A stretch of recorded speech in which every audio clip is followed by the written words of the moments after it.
गणतंत्र दिवस के शुभ अवसर पर आज मैं संगम में महाकुंभ में शामिल होने आया हूं। महाकुंभ में शामिल होने आया हूं। हमारी कामना है कि जनता सुख समृद्धि और खुशहाली के रास्ते पर जाए। जनता का कल्याण के लिए संकल्प करने, कामना करने भी आए हैं। जहां ये कुंभ जिस स्थान पर संगम है, 3 नदियां मिलती हैं, गंगा, यमुना, सरस्वती। हमारी यही कामना है कि सौहार्द, सद्भावना और सहनशीलता बनी रहे। महाकुंभ के आयोजन में ये पौराणिक है कि बिना बुलाए और अपने आप सब लोग आते हैं।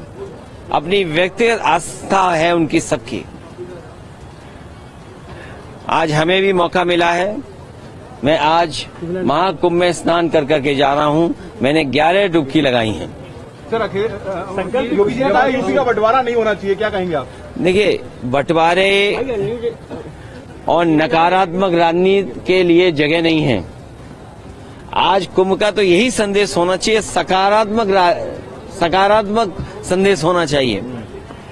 और आज के दिन यही संकल्प हो कि जब कभी भी हमें याद आए कुंभ, तो हमें सौहार्द, सद्भावना और सहनशीलता हमेशा बनी रहे।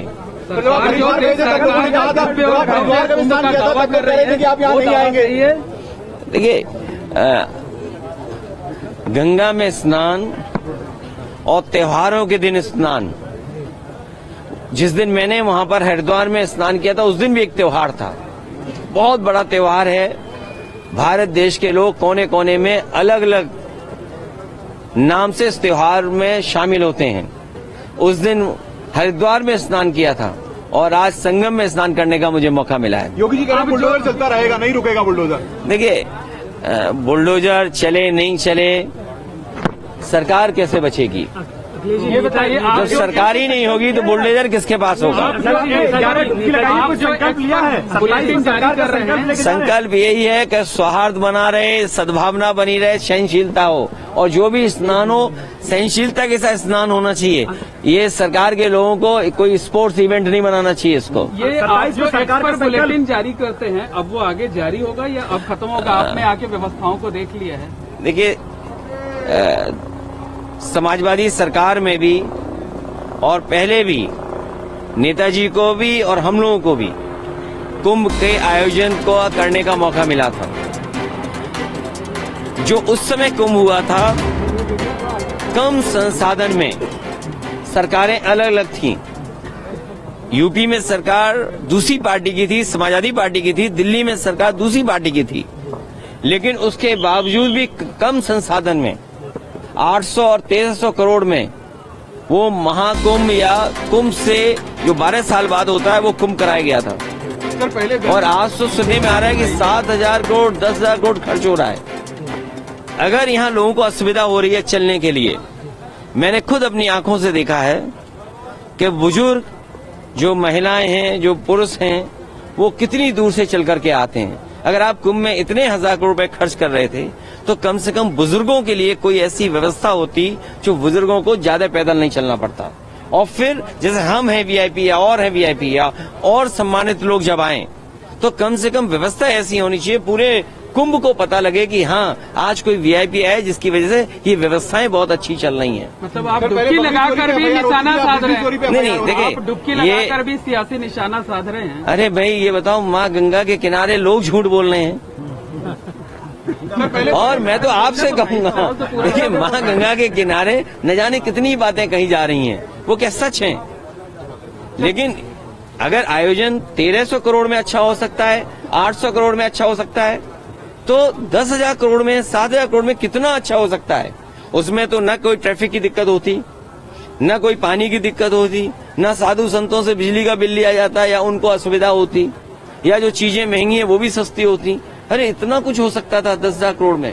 सर योगी और फिर तो दिल्ली की सरकार भी उनकी है और वो भी अर्थव्यवस्था कहाँ पहुंच रही है, तो 10,000 करोड़ और मांगने चाहिए। हमारी मांग है उत्तर प्रदेश सरकार को दिल्ली सरकार 10,000 करोड़ और रुपए दे, महाकुंभ के जिससे महाकुंभ के आयोजन के लिए, जिससे यहाँ की ट्रैफिक व्यवस्था अच्छी हो, बुजुर्ग हों, महिलाएं हों, बच्चे हों, उनको बहुत दूर से अपने सर पर, अपने कंधे पर सामान रख करके न लाना पड़े, कोई सुविधा हो जिससे यहीं पर आ जाएं। और साथ ही साथ दिल्ली सरकार जहाँ बजट दे 10,000 करोड़ और वहीं ये जो किला है वो भी उत्तर प्रदेश सरकार को दे दे, ट्रैफिक जाम में क्योंकि आपने यहाँ परंपरा ये है कि लोग दान कर करके जाएं।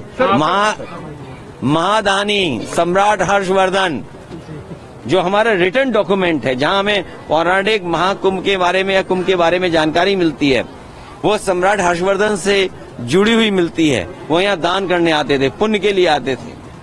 हम भी आज आए हैं, डुबकी लगाए हैं, सौहार्द हो, सद्भावना हो, सहनशीलता बनी रहे, लोगों की खुशहाली हो, जनता का कल्याण हो, हमारा देश तरक्की करे, समाज आगे बढ़े, हमारा गणतंत्र मजबूत हो, ये सब चीजों को लेकर के यहाँ पर नेताजी की जो मूर्ति लगाई गई है वहाँ पूजा हो रही है और तमाम संत महात्मा उस पर सवाल उठा रहे हैं। देखिए नेताजी की प्रतिमा लगाने के लिए मैं बधाई देना चाहता हूं और सरकार से कहूंगा कि सभी साधु संतों की उतनी तस्वीर लगे जितनी सरकार ने अपनी तस्वीर लगाई है। सर बीजेपी ने कहा, योगी जी ने कहा है कि 2024 में इंडी गठबंधन ने विदेशी पैसों का दुष्प्रचार किया, तभी तो इतनी सीटें पा पाए। समाजवादी पार्टी ने कोई गलत प्रचार नहीं किया। समाजवादी पार्टी ने, और इसीलिए आज 26 जनवरी गणतंत्र दिवस का दिन है, हमारा गणतंत्र मजबूत हो, जनता को सुख, समृद्धि और आगे बढ़ने का संकल्प लेकर के जा रहे हैं, ऐसी हमारी कामना है।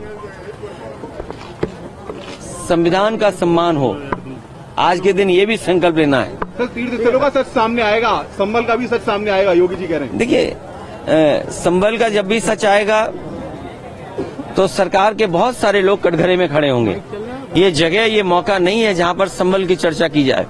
इसीलिए मैंने कहा सौहार्द, सद्भावना और सहनशीलता के लिए हम कामना करते हैं। और जब कभी भी हम महाकुंभ को याद करें तो संकल्प यही लेकर के जाएं कि हम आंख बंद कर करके कभी ध्यान में जाएं तो हमें सद्भावना और सहनशीलता और सद्भावना रहे हमारे दिलो दिमाग में। इंतजाम अच्छे लगे सर आपको? इंतजाम अच्छे लगे?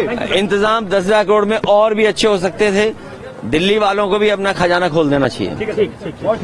इससे पैदल नहीं चलने पड़ते लोग। और यूपी की यमुना में क्या अंतर पाते हैं आप?